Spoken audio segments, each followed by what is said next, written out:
Muy buenas tardes desde Perú. A nombre de la Academia Peruana de Derecho, les damos la bienvenida al Congreso Mundial de Derecho Penal Internacional y Europeo en habla hispana. Agradecemos la participación de todos los expositores y la coordinación del doctor Jorge Luis Collantes para llevar a cabo este importante evento. A continuación, daremos inicio a la quinta mesa titulada La Fiscalía Europea. Agradecemos la participación de los doctores Mar Jimeno Bulnes, María de los Ángeles Catalina Benavente, Lidia Domínguez Ruiz, Lucana Esteves Mendoza y Cristina Sáenz Pérez. Le cedemos el uso de la palabra a la profesora Cristina Sáenz Pérez, quien nos hará el honor de moderar el panel. Cristina Sáenz Pérez es profesora de Derecho Penal Internacional y Europeo en la Universidad de Leeds, Reino Unido, y profesora colaboradora en la Universitat Orbeta de Cataluña. Su ámbito de investigación es el derecho penal europeo, centrándose en examinar la tensión entre la consecución de objetivos de seguridad y los derechos fundamentales en el área de libertad, seguridad y justicia. Cristina es también investigadora asociada al Centro de la Justicia Penal de la Universidad de Leeds y del Centro de Derecho Europeo Internacional de la Universidad de Leicester, Reino Unido. Adelante, doctora. Hola, muy buenas tardes a todos y bienvenidos a esta quinta mesa. Simplemente, bueno, después de hablar con los diferentes ponentes para explicar un poco el funcionamiento, vamos a funcionar como en otras mesas. Tendremos 6 minutos iniciales de exposición de los diferentes ponentes de la mesa y después habrá una segunda parte de unos 4 minutos donde recapitularán un poco sus argumentos, harán una evaluación un poco más en profundidad de los diferentes aspectos que están presentando. Bueno, pues sin más empezamos con la primera ponente, que es la profesora Mar Jiménez Bulnes. Voy a hacer introducciones bastante breves para que podamos terminar en los tiempos que hemos calculado.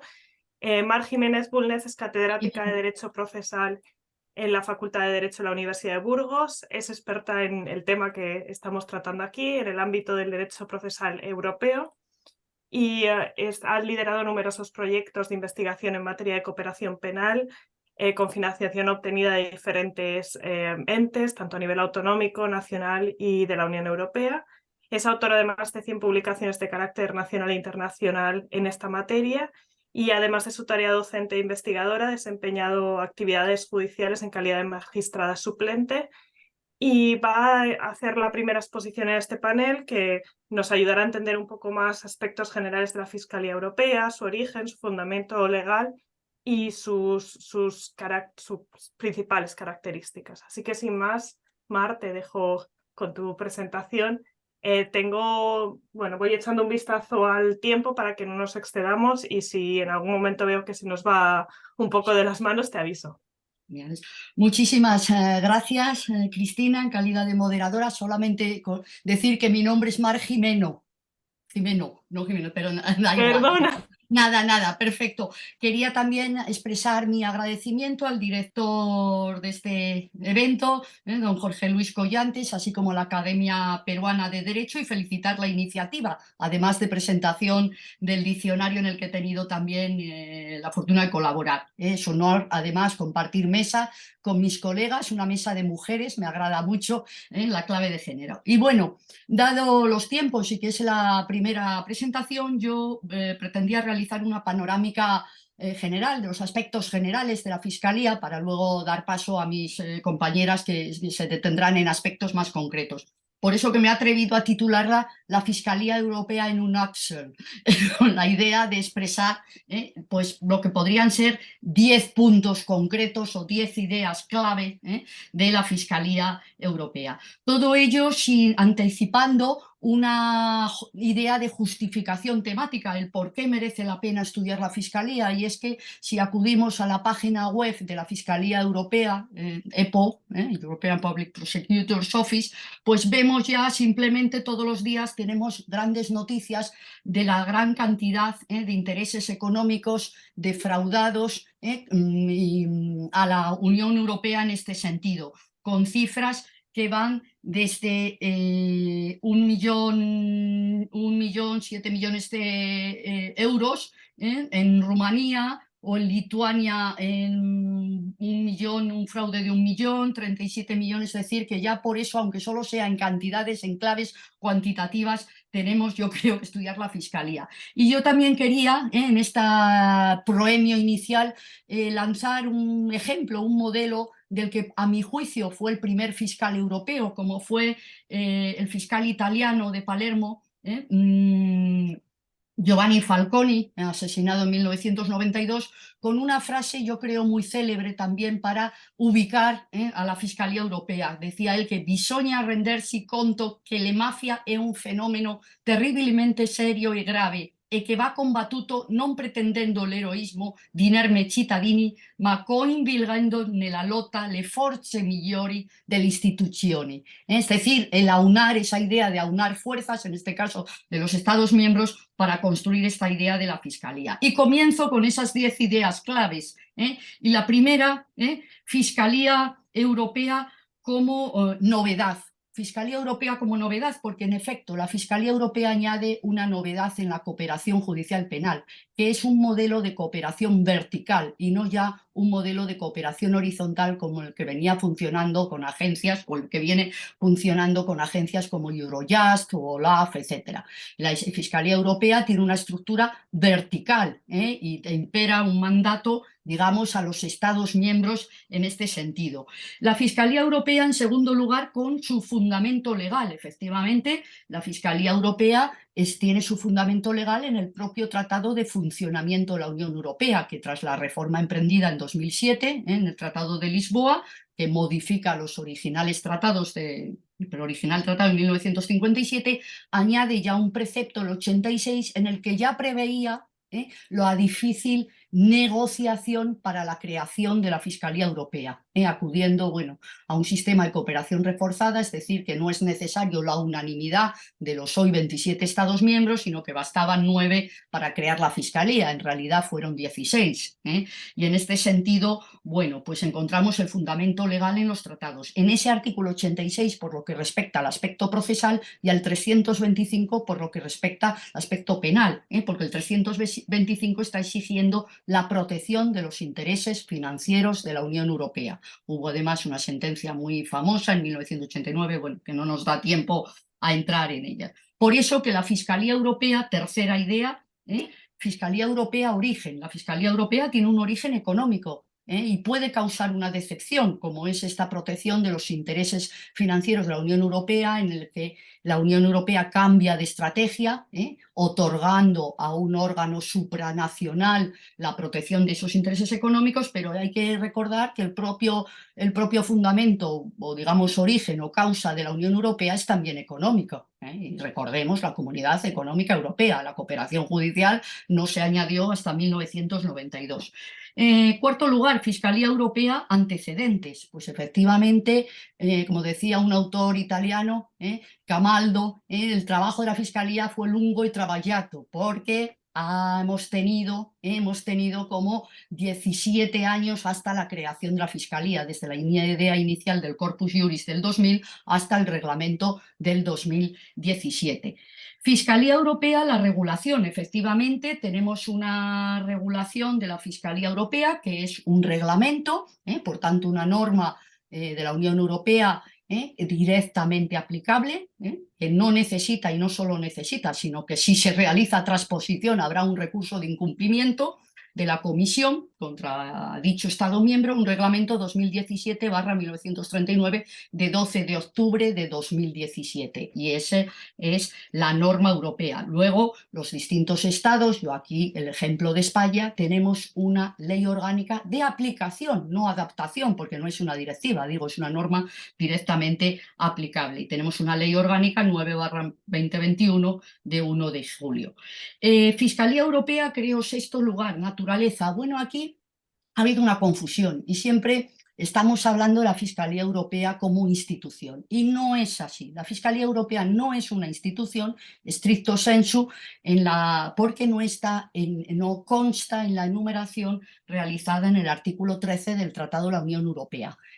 No figura A lo mejor el día de mañana se incluye, como se ha incluido el Banco Central Europeo, que tampoco figuraba en la enumeración inicial. Hoy día claramente el artículo 3 del reglamento dice que es un órgano. Hablamos muchas veces de institución pues en términos generales, pero stricto sensu, insisto, no es una institución. Incluso se discutió porque como la Fiscalía Europea, según el artículo 86, decía nace de Eurojust, y Eurojust es una agencia, pues se pensó en la idea en su creación de que pudiera ser una agencia. Hoy está claro, insisto, que es un órgano colegiado. Y aquí voy al séptimo lugar, al más complejo, que es la organización y la estructura tan compleja que tiene la Fiscalía, porque tiene lo que se llama un nivel central con sede en Luxemburgo y un nivel descentralizado en los distintos Estados miembros, en la Fiscalía General de los Estados miembros. En el caso de España, pues en la sede de la Fiscalía General del Estado. Ese nivel central pues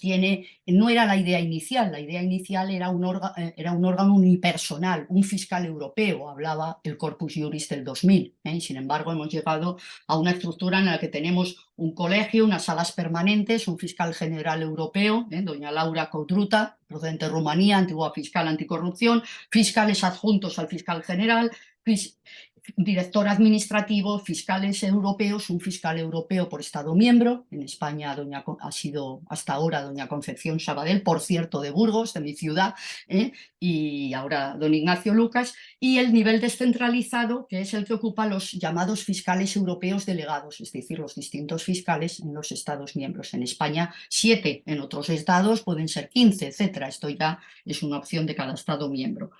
Fiscalía Europea número 8, principios. Esta también ha sido una cuestión bastante debatida. Yo me voy a ceñir simplemente a expresar que dentro de los dos modelos existentes, principio de legalidad, principio de oportunidad o mandatory prosecution, clásico de los países anglosajones y también de países como los Países Bajos, por ejemplo, pues se ha optado en el reglamento por mantener el principio de legalidad. Pero fue también una discusión ardua.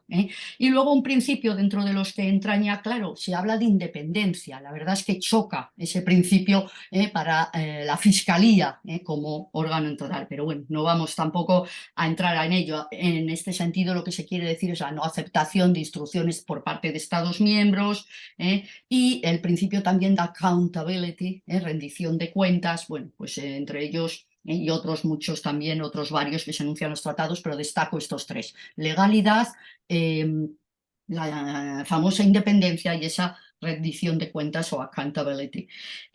Fiscalía 9, Fiscalía funciones. ¿De qué se ocupa la Fiscalía? De la investigación, de la fase de investigación, llevar a cabo la investigación y el ejercicio de la acción penal, la acusación cuyo enjuiciamiento y procedimiento tendrá que tener lugar en los distintos Estados miembros. Creo que esto es de lo que se va a ocupar también mi compañera Lidia. Por tanto, esta tampoco era la idea original. En un principio, en el Corpus Juris, se habló incluso de una posibilidad de enjuiciamiento y crear un órgano de enjuiciamiento. Pero bueno, esta es la Fiscalía tal y como está hoy día organizada. Y por último, Fiscalía 10, Fiscalía Competencia, que ha sido muy criticada dada la reducida competencia a la protección de esos intereses financieros. Hay 3 criterios de competencia en el reglamento: el material, que el perjuicio mínimo sea al menos de 10 millones de euros en adelante. Luego, claro, hay que verificarlo con el Código Penal de cada uno de los Estados miembros. El criterio territorial, que se cometa en un estado o en más estados de los Estados miembros, que nos puede dar el riesgo del llamado forum shopping. Y el criterio personal, pues que sea el investigado o investigada, la autoría corresponda a algún nacional de Estado miembro. Bueno, yo con ello concluyo. No sé, Cristina, cómo voy de tiempo, y ya lo dejo aquí. Ha sido más o menos en el tiempo. Creo que luego igual tenemos que reducir un poco el segundo turno, pero bueno, también entiendo Pues que 6 me minutos sumo a ello, me sumo a ello. Vale, 6 minutos gracias. para resumir la Fiscalía Europea es muy poco, pero muchas gracias porque nos has dado una panorámica bastante clara de qué es la Fiscalía Europea. Y Perfecto. Pues sí, veo que me he excedido, me dejas 2 luego solo. sí. Muchas gracias, Mar. Pues nada, pasamos sin más a la segunda presentación, que es la de Lucana Estevez Mendoza, que va a analizar cuestiones procesales vinculadas a la competencia de la Fiscalía Europea, un poco hilando con lo que acaba de presentar la profesora Mar Jimeno. Y nada, brevemente, la profesora Lucana Estevez es profesora ayudante doctora de Derecho Procesal en la Universidad de Las Palmas de Gran Canaria. Ha empezado en esta universidad este curso, antes estaba en la Universidad San Pablo CEU, donde impartía docencia en los ámbitos que más o menos analiza este panel, la cuestión del derecho procesal y la cuestión del derecho de la Unión Europea. Y sus líneas de investigación son las de precisamente esta mesa, el espacio europeo de seguridad, libertad y justicia, la cooperación policial y las funciones de Europol. Así que sin más, Lucana, te dejo con tu presentación. Ya sabes, intentamos ceñirnos a 6 minutos, si no recortaremos la segunda parte, no te preocupes. De acuerdo, pues en primer lugar, muchísimas gracias. La verdad es que quiero agradecer a la organización del evento, ¿no? a la Academia Peruana de Derecho y personificarlo en el profesor Jorge Luis Collante por la invitación para participar y, por supuesto, para compartir mesa con colegas y amigas de tan alto nivel. Aprovechando mi hecho aposta, creo, el guante de los últimos comentarios de la profesora Mar Jimeno, en realidad es sobre ese hilo en el que yo he pretendido centrar mis minutos, ¿no? de exposición de esta tarde. Quizás solo para enlazar o para recalcar las figuras de las que luego voy a hablar, haría una precisión sobre la estructura de la Fiscalía, ya he adelantado que tiene ese nivel central y ese nivel descentralizado, y quizás por las funciones que van a desempeñar, destacar que ese nivel central, con el fiscal general europeo a la cabeza de Laura Codrucha Kövesi, es la que gestiona y representa a la institución, y que serían, digamos, los fiscales europeos delegados, que son esos que se encuentran al nivel descentralizado, que la normativa, el reglamento de 2017 nos indica que al menos 2 por estado, y como la profesora Jimeno exponía, el número es variable en la práctica, son los que van a tener las mismas competencias que tendrían los fiscales nacionales en materia de investigación, de ejercicio de esa acción penal o incluso de esa actuación procesal en esa primera fase del proceso, vamos, que son los que van a investigar en realidad los delitos. Y por otro lado, la segunda precisión sería sobre los delitos competencia de la Fiscalía.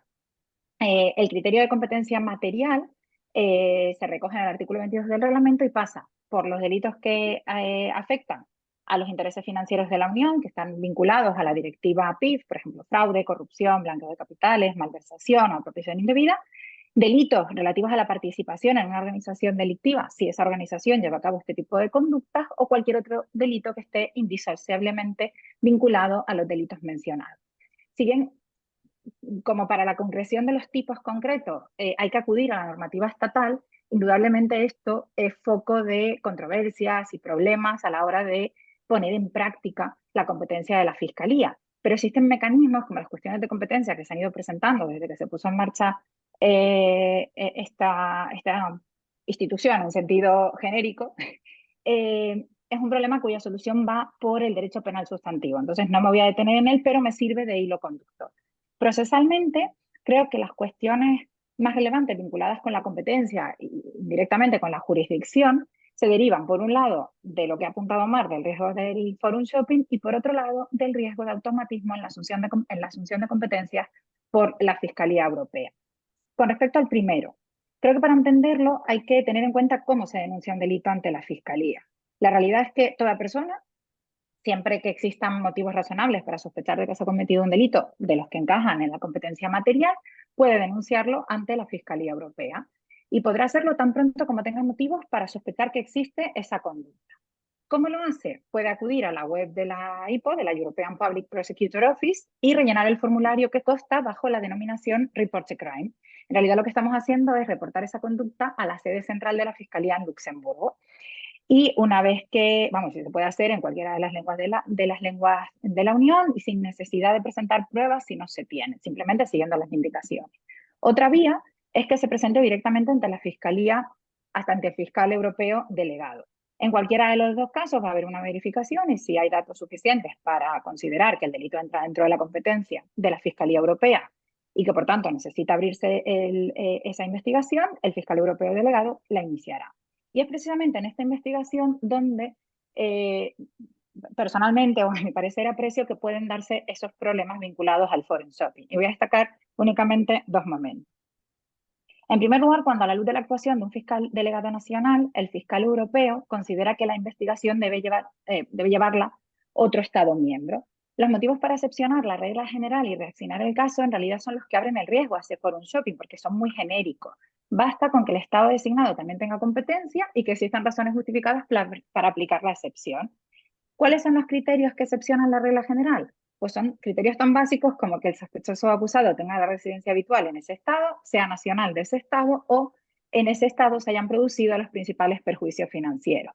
Creo que quizás la jerarquía entre los criterios establecidos es lo que podría reducir el riesgo de forum shopping y el hecho de que la sala permanente sea la que tiene que decidir a quién se le atribuye el caso cuando existan por lo menos dos estados con competencia en la materia.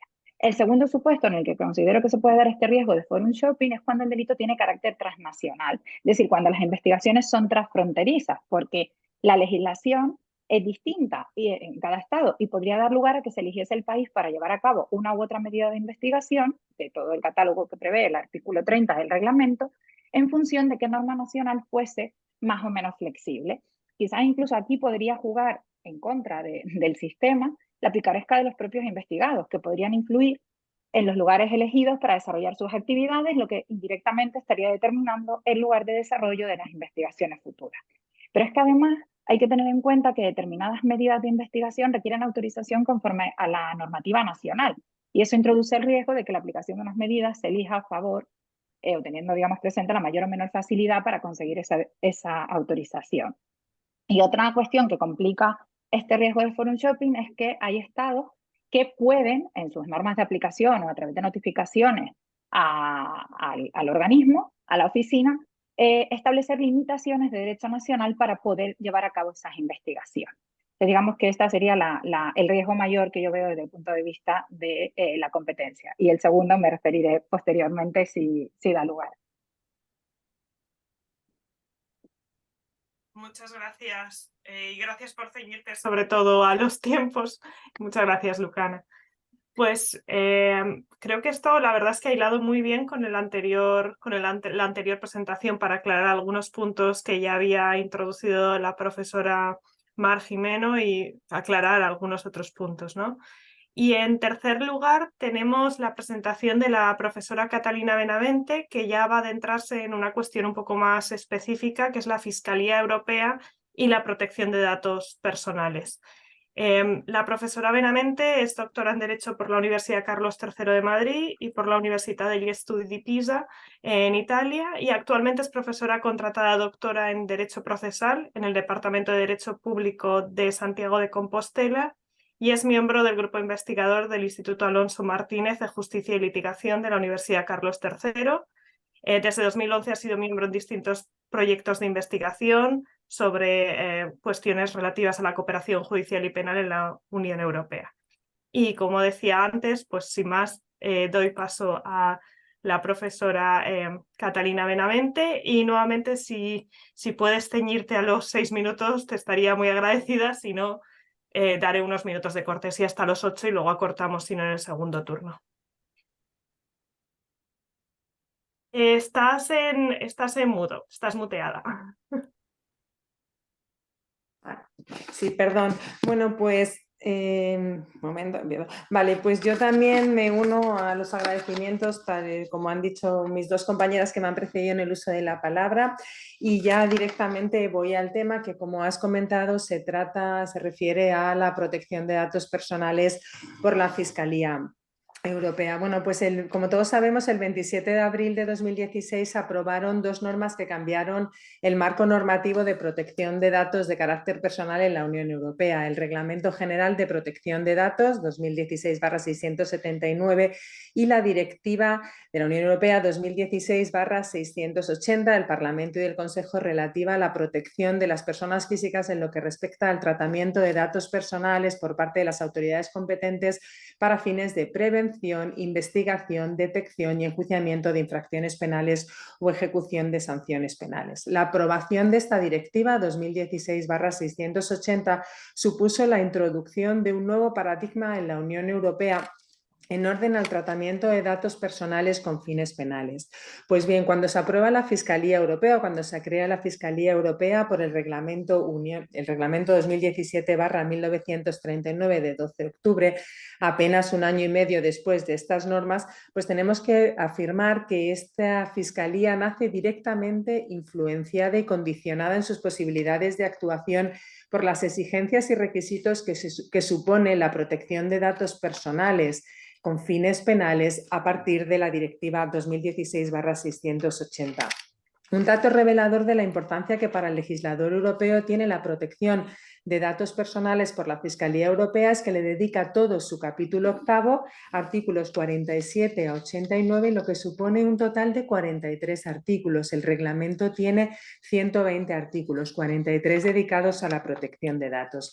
Pues bien, en este sentido lo que quiero es hacer un resumen general de esa protección de datos en la Fiscalía Europea, que se estructura, al igual que la Directiva 2016/680 y que el reglamento, en torno a 4 elementos claves. En primer lugar, la existencia de unos principios relativos al tratamiento de datos personales que debe respetar la Fiscalía. En segundo lugar, el reconocimiento de una serie de derechos a los titulares de los datos personales tratados por la Fiscalía. En tercer lugar, la existencia de un delegado de protección de datos en la Fiscalía y, en cuarto lugar, la existencia de una autoridad nacional de control independiente del tratamiento de los datos por la Fiscalía. Antes de nada, quiero decir que el reglamento distingue cuando habla de datos, el reglamento de la Fiscalía distingue cuando habla de datos personales entre datos personales operativos y datos personales administrativos. Bueno, yo me voy a referir a los datos personales operativos, que son todos los datos personales tratados por la Fiscalía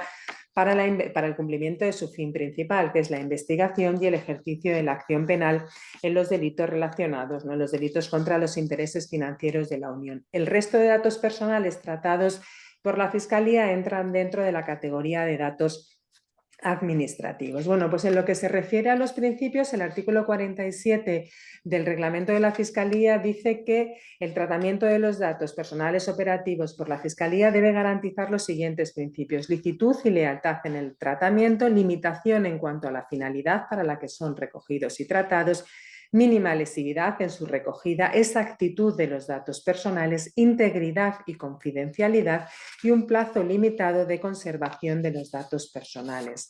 En cuanto a los derechos reconocidos a los titulares de esos datos personales operativos tratados por la Fiscalía, están recogidos en los artículos 57 a 61 y son el derecho de información, el derecho de acceso y los derechos a la rectificación y supresión de datos personales, así como el derecho a la limitación de su tratamiento, sin perjuicio de que es posible establecer limitaciones a estos derechos, bien para garantizar la efectividad del ejercicio de la acción por parte de la Fiscalía o con fines de garantizar la seguridad pública, la seguridad nacional o para proteger los derechos y libertades de terceros. En tercer lugar, y en lo que se refiere al delegado de protección de datos, que es una figura que crea el Reglamento General de Protección de Datos, el reglamento de la Fiscalía también prevé la creación de esta figura, artículos 77 a 79, que la estructura dentro de ese primer nivel, de ese nivel central de organización de la Fiscalía Europea. Y en último lugar, y ya para terminar esta visión general del sistema de protección de datos en la Unión Europea, el reglamento crea esa autoridad independiente de control que se le atribuye al Supervisor Europeo de Protección de Datos. Desde los orígenes del derecho a la protección de datos en la Unión Europea, el establecimiento de una autoridad de control independiente ha constituido un elemento esencial. La doctrina señala incluso que la existencia de esta autoridad de control independiente constituye la columna vertebral de todo el sistema de garantía de los derechos de los ciudadanos frente al tratamiento de sus datos personales. Esta figura, el Supervisor Europeo de Protección de Datos, está regulada en los artículos 85 a 89 del reglamento, y lo que dice el reglamento es que todo titular de datos personales operativos tratados por la Fiscalía con fines penales puede acudir al Supervisor Europeo de Protección de Datos para reclamar el ejercicio de sus derechos, y concluye el artículo 89 señalando que todas las decisiones del Supervisor Europeo de Protección de Datos podrán recurrirse ante el Tribunal de Justicia de la Unión Europea. Pues con esto hago esta primera parte, que es una visión general del sistema de protección de datos por la Fiscalía. Muchas gracias, Catalina. Pues pasamos ya sin más a la última presentación de esta primera ronda breve, que va a realizar la profesora Lidia Domínguez Ruiz, que ya se centra más en el procedimiento de la Fiscalía Europea en el marco español. La profesora Lidia Domínguez Ruiz es profesora titular de Derecho Procesal y vicedecana de posgrado de investigación en la Facultad de Derecho de la Universidad de Almería. Es autora de numerosas publicaciones sobre diferentes aspectos del derecho procesal civil y penal, y en este sentido tiene también diversos trabajos en materia de justicia digital, cláusulas abusivas, violencia de género, etc. Y actualmente es vocal de la Red Internacional de Jóvenes Juristas en Derecho Probatorio y ha participado en numerosos proyectos de investigación obtenidos en convocatorias nacionales. Y sin más, te cedo la palabra. Como siempre, 6 minutos si puedes ceñirte, si no, hasta 8, y luego ajustamos el segundo turno. Lidia. Sí, vale, muchas gracias. Buenas tardes. En primer lugar, y muy brevemente, para respetar el formato del Congreso y ceñirme al tiempo concedido, al igual que mis compañeras, me gustaría agradecer al doctor Jorge Luis Collante su invitación para poder formar parte de esta mesa dedicada a la Fiscalía Europea, rodeada además de queridas colegas, las que admiro mucho. Así como también pues, expresar mi agradecimiento a Cristina, la moderadora, por su presentación. Pues bien, como acaban de indicar, yo voy a abordar la Fiscalía Europea, pero desde un punto de vista nacional, para referirme al cambio de paradigma que el procedimiento de la Fiscalía Europea ha supuesto en el ordenamiento español. Y es que la implantación de la Fiscalía Europea conlleva un antes y un después, siendo importantes las reformas tanto de carácter orgánico como procesales que han tenido que llevarse a cabo para que su aplicación sea posible. Por motivos de tiempo no puedo referirme a todas ellas, pero sí voy a intentar poner de manifiesto algunas de las adaptaciones más llamativas. En primer lugar, el hecho de que sean los fiscales europeos delegados designados en cada Estado miembro los encargados de investigar de manera específica aquellos delitos que perjudican a los intereses financieros de la Unión, choca directamente con aquellos sistemas nacionales como el español, por lo que respecta al modo en el que se organizan las investigaciones penales.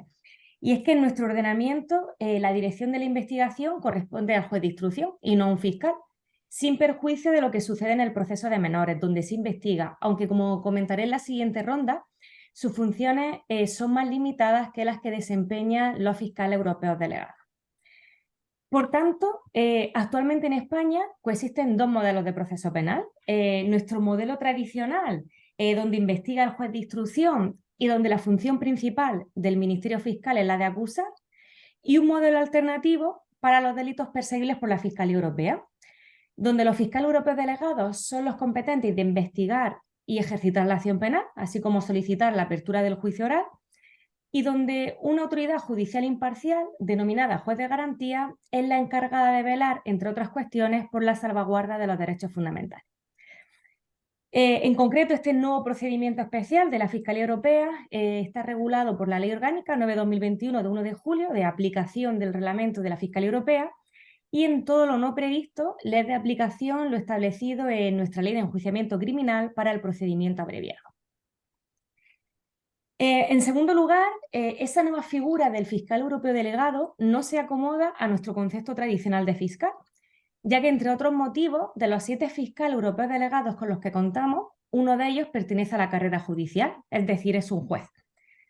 En cualquier caso, cabe destacar que nuestro legislador ha decidido prescindir de la denominada regla del doble sombrero, en virtud de la cual el reglamento de la Fiscalía Europea permite establecer una figura mixta a los efectos de que los fiscales europeos delegados puedan actuar a la vez como órgano nacional y como órgano europeo. Esto último cuando el asunto sea competencia de la Fiscalía Europea. Pero nuestros fiscales europeos delegados ejercen sus funciones con exclusividad, aunque es verdad que siguen siendo miembros activos de su cuerpo de procedencia, estando mientras tanto en situación de servicios especiales desde el momento de su toma de posesión hasta su cese. En tercer lugar, el hecho de que los fiscales europeos delegados españoles tengan atribuido a la investigación exige, como ya he señalado, la existencia de la figura de un juez de garantía, quien de manera ajena a la dirección del procedimiento de investigación asume las funciones de control jurisdiccional expresamente establecidas en la Ley Orgánica 9/2021. Control que tiene lugar tanto durante la fase de investigación como durante la fase intermedia, ya que en la fase del juicio oral las competencias las asume el tribunal competente para el enjuiciamiento. Así, con carácter general, en el procedimiento de investigación, al juez de garantía le corresponderían las siguientes funciones. Autorizar el secreto de la investigación y su prórroga, autorizar las diligencias de investigación restrictivas de derechos fundamentales, acordar medidas cautelares personales cuya adopción esté reservada a la autoridad judicial, asegurar la fuente de prueba personal ante el riesgo de pérdida de la misma, resolver impugnaciones contra los decretos del fiscal europeo delegado y adoptar medidas de protección de testigos y peritos que procedan a instancia del fiscal europeo delegado. Mientras que durante la fase intermedia le corresponde acordar la apertura del juicio oral o disponer el sobreseimiento.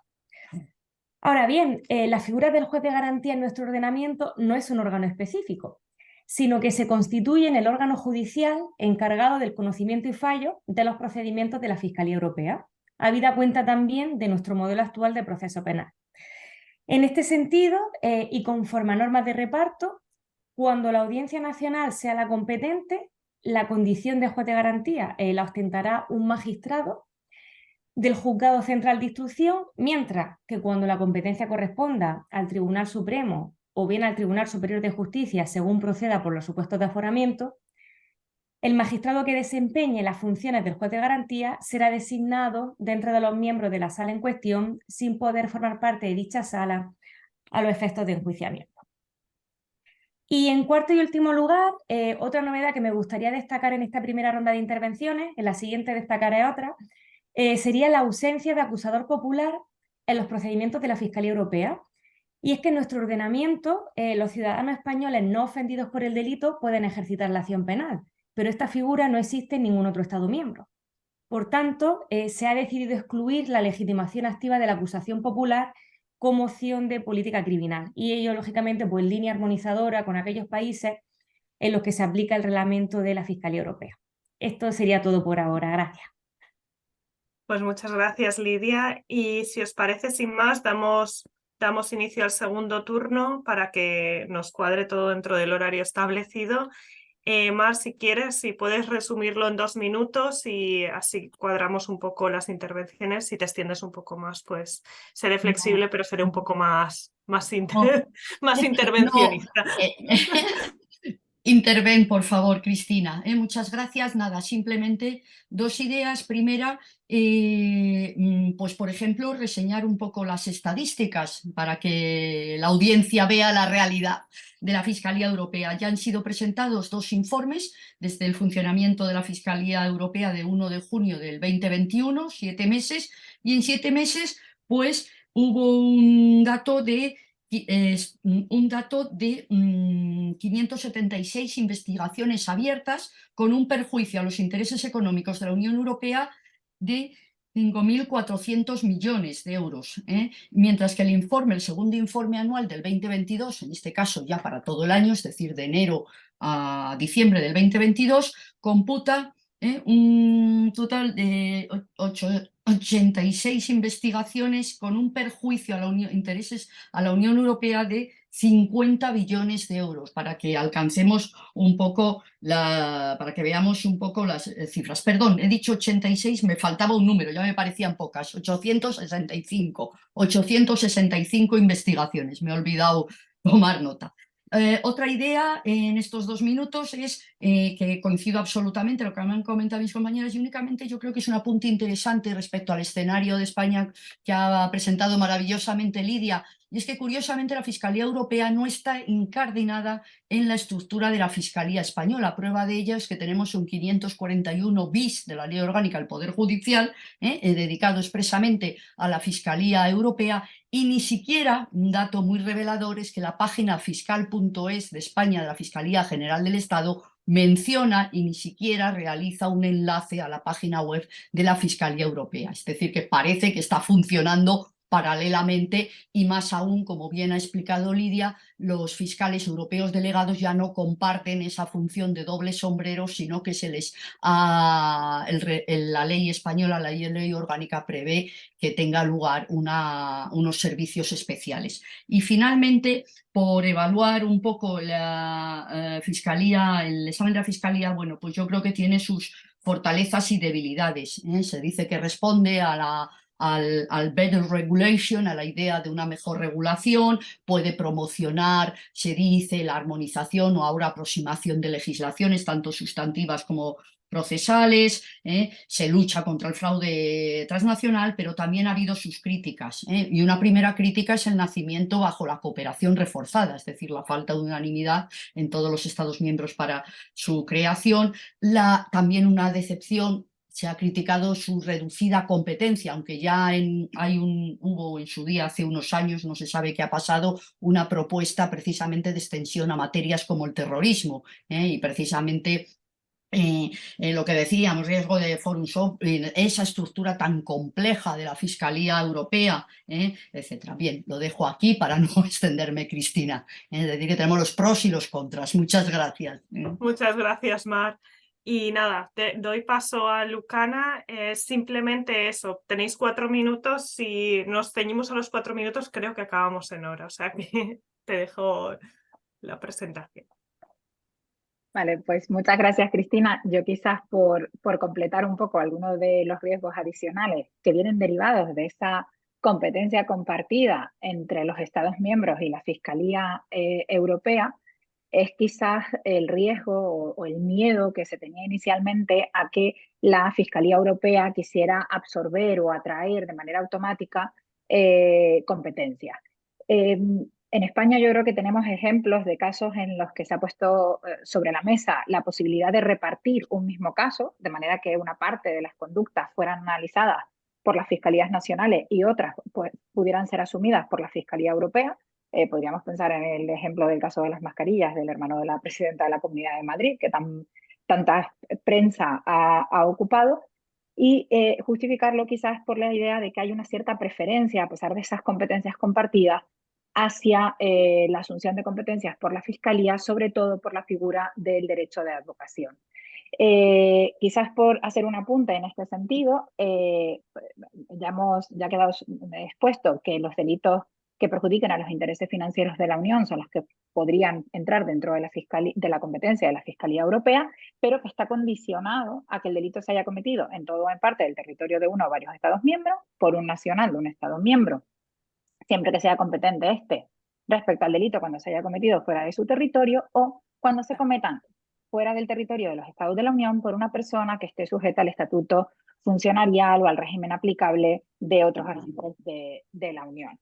En este sentido, quizás la limitación de la cuantía superior o inferior a los 10.000 euros en cuanto a daño real o potencial y el sometimiento a un plazo para asumir el derecho de advocación es quizás lo que ha podido servir de límite para frenar esa tendencia a que la jurisdicción fuera inmediata y exclusiva a manos de la Fiscalía, que quizás sería un proyecto excesivamente ambicioso, aunque no dejaría de ser, si nos ponemos en perspectiva europeísta, deseable, ¿no? Quizás la manera de mitigar este riesgo podría plantearse incluso a futuro pues una modificación o una revisión de la normativa, ¿no? En este sentido, para evitar o para ver hasta qué punto el volumen de casos, que evidentemente es considerable, como ha puesto sobre la mesa Mar, pudiese generar. Quizás para cerrar la intervención y enlazando un poco con lo que ya se ha expuesto, creo que el reglamento, que sin duda es complejo de entender, es reflejo de unas soluciones que son soluciones de compromiso, ¿no? De poder acoger todo lo que ha servido de base para esa cooperación reforzada. Disculpa un segundo. Graciela, si puedes silenciar el micrófono, es que creo que lo tienes encendido y se está colando el sonido. Disculpa. Gracias. Sí, vale, nada, bueno, continúa. Perdón.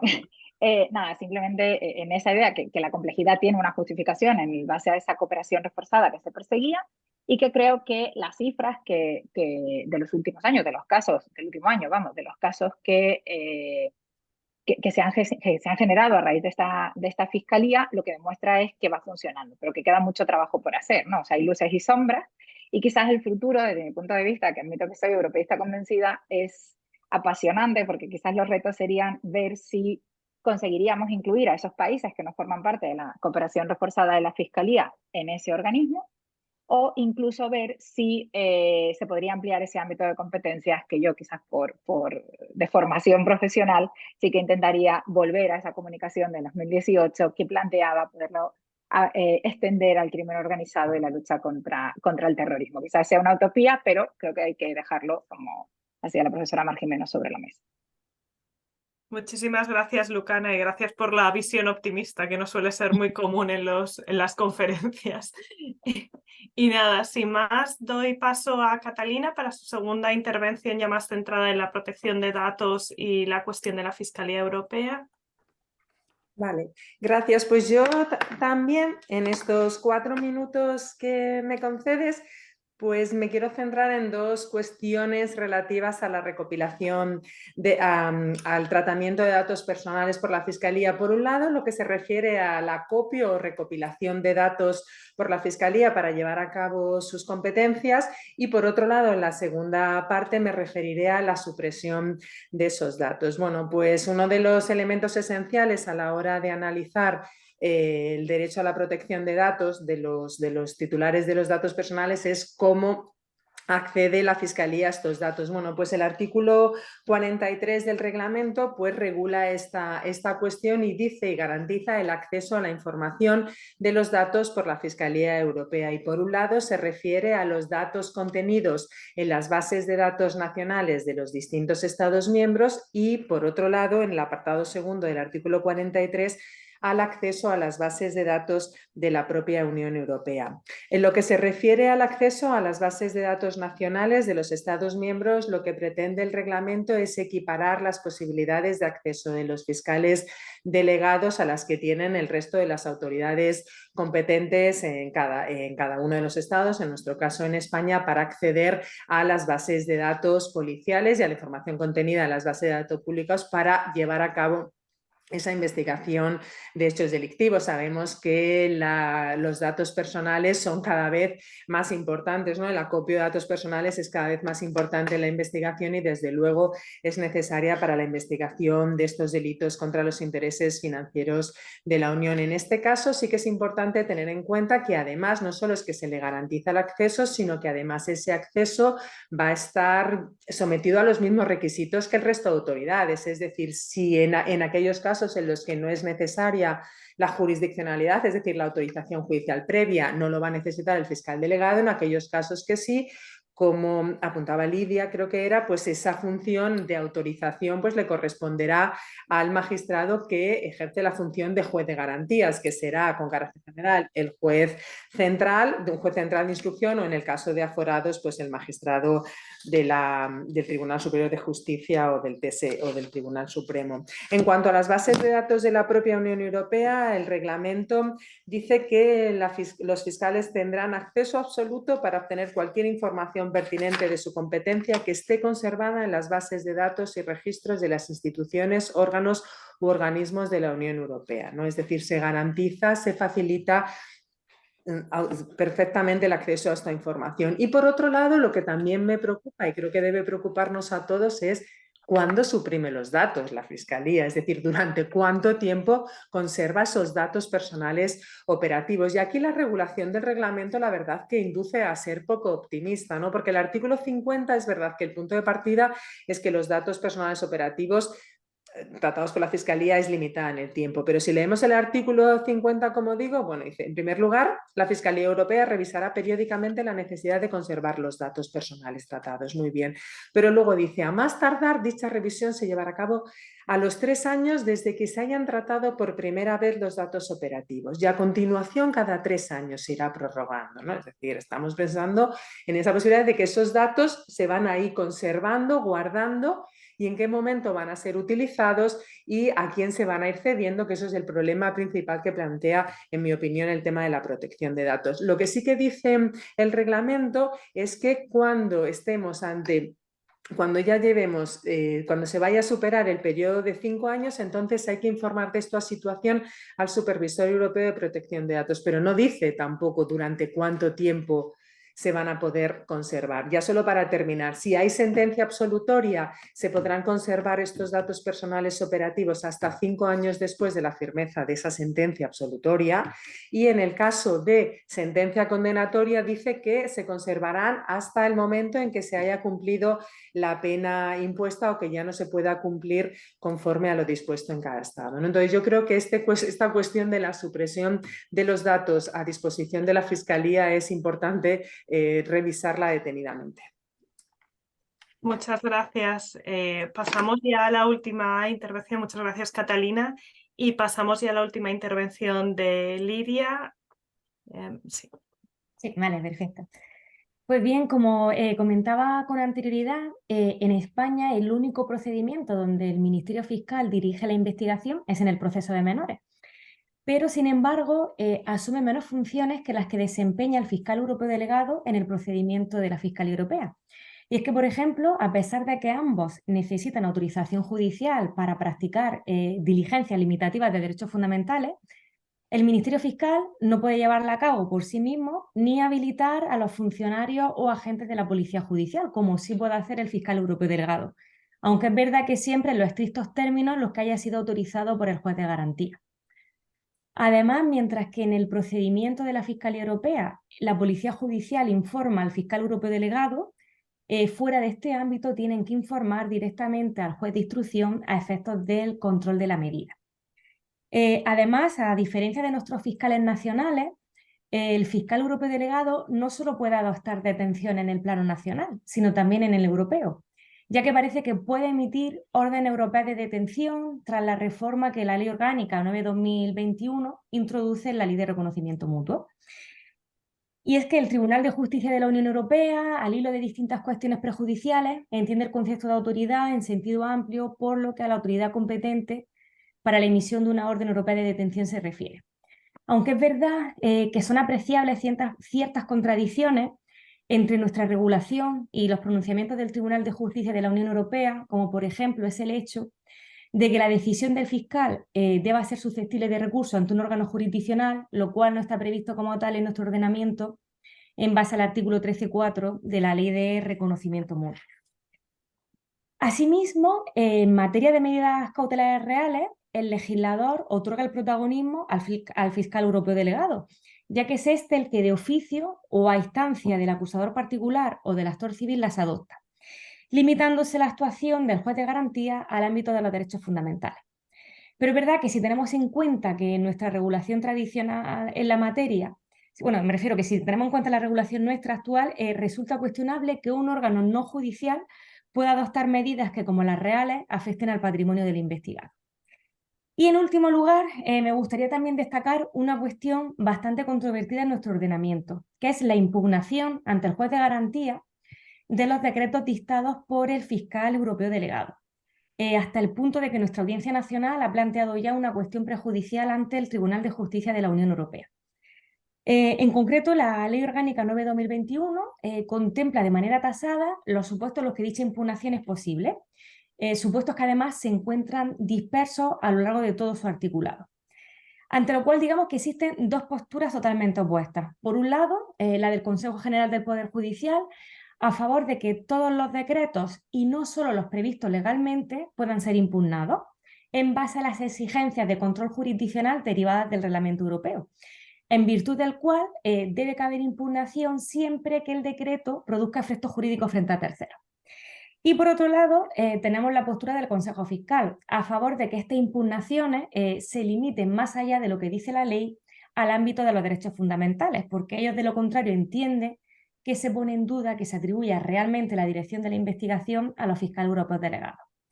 Así que habrá que esperar al pronunciamiento del Tribunal de Justicia de la Unión Europea, teniendo en cuenta que cualquiera que sea la decisión que adopte tendrá importantes consecuencias en nuestro ordenamiento. Y nada, en definitiva, pues señalar que estas son solo algunas de las peculiaridades del procedimiento de la Fiscalía Europea en España, teniendo en cuenta en todo momento nuestro modelo actual de proceso penal. Aunque en cualquier caso hay que señalar que desde el año 2011 se han sucedido 3 anteproyectos para reformar nuestra ley de enjuiciamiento criminal, el último en 2020. Ninguno de ellos ha prosperado, pero en todos ellos se prevé el cambio de nuestro modelo de proceso penal, otorgándole la dirección de la investigación al Ministerio Fiscal, en línea con la mayoría de los países de la Unión Europea. Así que todo apunta a que tendremos que ir acostumbrándonos a estas y otras adaptaciones que hoy día nos resultan tan llamativas. Nada más, muchas gracias por su atención. Pues muchísimas gracias y muchísimas gracias a todas las ponentes, sobre todo por haber conseguido que las presentaciones estén conectadas entre sí. No sé si Mar quería decir algo. Nada, un apunte solamente porque me lo ha recordado Olivia en su extraordinaria intervención ahora. Hay otra cuestión prejudicial planteada muy interesante por el Oberlandesgericht de Wien, que yo creo que va a despertar una cuestión también complicada, que es precisamente la autorización judicial para aquellas diligencias investigadoras que precisan, por afectación a derechos fundamentales, de autorización judicial. En este caso, claro, ¿qué pasa? Que el fiscal europeo delegado era un fiscal alemán, pero este era el fiscal encargado y el reglamento prevé que el fiscal encargado pueda tener un fiscal asistente en otros Estados miembros, y entonces, como el domicilio social y personal de alguno de los investigados estaba en Alemania, pues encargó, digamos, esa diligencia de entrada y registro en Alemania. ¿Y qué ocurre? Que la motivación está en Austria, digamos, que la resolución del fiscal austriaco está motivada, pero no se motiva la resolución, digamos, para entrada y registro del fiscal alemán. Con lo cual, inmediatamente impugnación, perdón, no al revés, era una medida alemana, el fiscal encargado era alemán y el fiscal asistente austriaco. Y por eso, claro, la defensa del investigado impugna ante el tribunal austriaco estas medidas. Yo, a mi juicio aquí, y Lidia que lo conoce bien, objeto de su tesis doctoral, es que sorprendentemente no se ha mencionado, no se ha permitido la posibilidad de una orden europea de investigación, a diferencia de la orden de detención europea, que sí está prevista en el reglamento, no la orden europea de investigación. Parece que sí que iba en la propuesta inicial y precisamente se suprimió para dar más facilidad y que fuera más fácil y no hubiera ese reconocimiento o esa posibilidad de denegación de la orden europea de investigación, pero nos encontramos con este problema. Si hubiera un reconocimiento, no necesitaríamos esa doble motivación que ahora se exige. Nada, simplemente, perdóname, Cristina, era porque creo que va a ser una cuestión prejudicial también muy importante.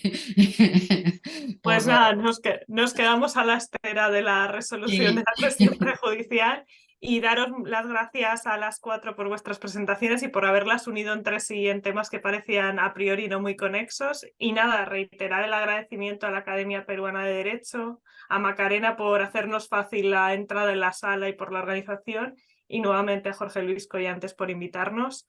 Y nada, muchísimas gracias a todos. Muchísimas gracias, Cristina, por la moderación. Gracias y un placer a las compañeras y gracias a ellas además por organizarlo, especialmente Lucana, que y al organizarnos hemos logrado la conexión, a pesar de tanto mensaje arriba y abajo. Un placer y un saludo, un abrazo. Nada, un placer, muchísimas gracias. Y gracias a Jorge por liarnos. Adiós. Bueno. Muchísimas gracias, profesoras. Vamos a esperar unos minutos para poder dar inicio a la siguiente mesa. Muchas gracias. Perfecto. Gracias. Yo me despido ya, como decía, para poder salir. Y yo salgo de aquí y entro ahora en tiempo y forma. iPad. Os dejo, gracias. Hasta otro momento que nos veamos.